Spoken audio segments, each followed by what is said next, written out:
Hello everyone, welcome back to Mrs. Hoot and Friends if you have been following the series, and welcome if you are new here. Today we will be tracing and writing the uppercase and lowercase letter E, and tracing the words egg and elf together. Grab your pencil or marker and let's get started. We will start with the uppercase E. Let's start at the top and trace a straight vertical line down to the bottom. Next, going from left to right, we will trace a short horizontal line at the bottom, the middle, and the top.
Now we will practice writing the uppercase E without the guidance of the tracing dots.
Next, we will trace the lowercase e.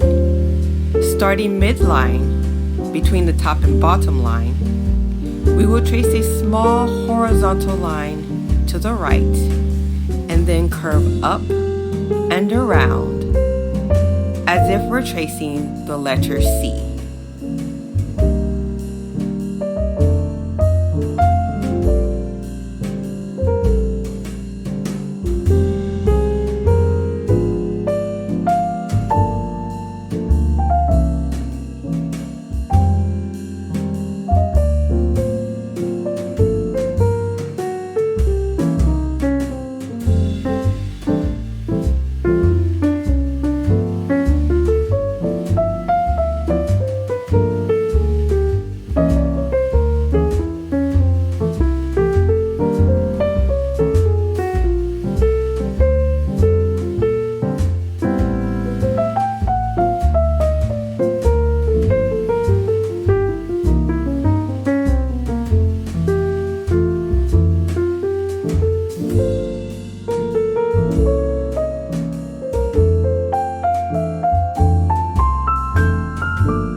Now, we will practice writing the lowercase e without the guidance of the tracing dots.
We'll trace the words elf